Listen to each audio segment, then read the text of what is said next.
Hello everyone, আসসালামু আলাইকুম। আজকে আপনাদের সাথে শেয়ার করছি ড্রাগন মিল্ক পুডিং এর রেসিপি। ড্রাগন ফল দিয়ে যে খুব সহজে এত মজাদার ডেজার্ট বানানো যায়, না বানালে বুঝতেই পারতাম না। চলুন কথা না বাড়িয়ে মূল রেসিপিতে চলে যাই। এই ডেজার্টটা বানানোর জন্য আমি একটা ড্রাগন ফল নিয়েছি। এখন এটাকে চামড়া ছিলে কিউব কিউব করে কেটে নেব।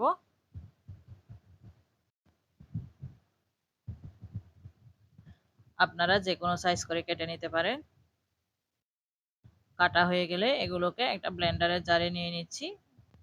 তারপর ১ কাপের থেকে একটু কম করে পানি দিয়ে ব্লেন্ড করে নিচ্ছি।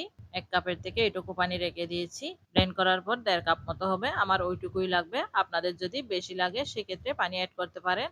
তারপর চলে যাচ্ছি চুলায়। চুলায় একটা ফ্রাই প্যানে ১.৫ কাপ লিকুইড দুধ দিয়ে দিচ্ছি। তারপর দিয়ে দিচ্ছি ১ চিমটে এলাচ গুঁড়া। আপনারা আস্ত এলাচও দিতে পারেন। ১ চিমটি লবণ, 1 ফুড কাপ চিনি, ১ চা চামচ আগার আগার পাউডার, ২ টেবিল চামচ গুঁড়ো দুধ। এখন এগুলো ঠান্ডা অবস্থায় একটু মিক্স করে নিচ্ছি। মিক্স করা হয়ে গেলে চুলাটা অন করে দিয়ে অনবরত নাড়তে থাকবো যতক্ষণ না দুধে বলক চলে আসছে। এই যে দেখতেই পাচ্ছেন দুধে বলক এসে গেছে। এই পর্যায়ে আমি আরো ১ মিনিটের মতো জাল করে নিচ্ছি। ১ মিনিট পর চুলাটা বন্ধ করে দিয়ে যে পাত্রে ডেজার্টটা বসাবো সেই পাত্রে ঢেলে নিচ্ছি। এখন একটু স্প্যাচুলার সাহায্যে নেড়ে চেড়ে দিচ্ছি যাতে কোনো ধরনের বাবল না পড়ে। এখন এটা এক সাইডে রেখে হালকা ঠান্ডা করে নেব।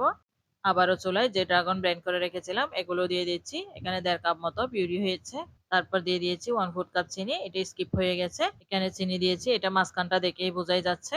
১ চা চামচ agar agar powder. Agar agar পাউডারের পরিবর্তে আপনারা জেলিটিনও ব্যবহার করতে পারেন। এখন সব উপাদানগুলো মিক্স করে দিচ্ছি। আমি কিন্তু এখনো চুলাটা অন করিনি। মিক্স করার পর চুলাটা অন করে দিয়েছি। আর অনবরত নাড়তে থাকবো, অপেক্ষা করব বলক আসা পর্যন্ত।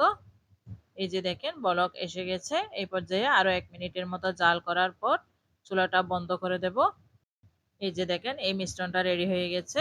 ততক্ষণে দুধের লেয়ারটা হালকা জমে গেছে, দেখে বোঝাই যাচ্ছে কতটুকু জমেছে। এটা কিন্তু আমি পুরোপুরি ঠান্ডা করিনি।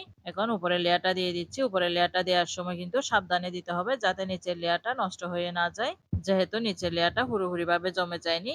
এই যে দেখেন আমারটা অলরেডি মাঝখান থেকে একটু ভেঙে গেছে। আমার একটা চামচের উপর ঢালা উচিত ছিল।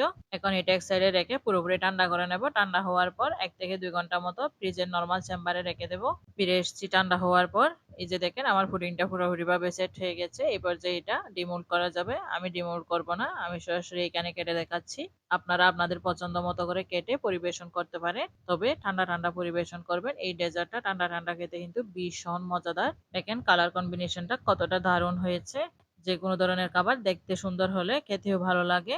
আমি প্রথমে ভাবছিলাম খেতে তেমন ভালো হবে না, কিন্তু খাওয়ার পর বুঝলাম এই রেসিপিটা আপনারা আপনাদের বাচ্চাদেরকে বানিয়ে দিতে পারেন, বাচ্চারা খুব পছন্দ করবে। আশা করি এই রেসিপিটা আপনাদের ভালো লাগবে। এইরকম সহজ সহজ রেসিপি পাওয়ার জন্য আমার চ্যানেলটি সাবস্ক্রাইব করে রাখবেন। এতক্ষণ সাথে থাকার জন্য সবাইকে ধন্যবাদ জানিয়ে আজকের মতো এখানে বিদায় নিচ্ছি। আল্লাহ হাফেজ।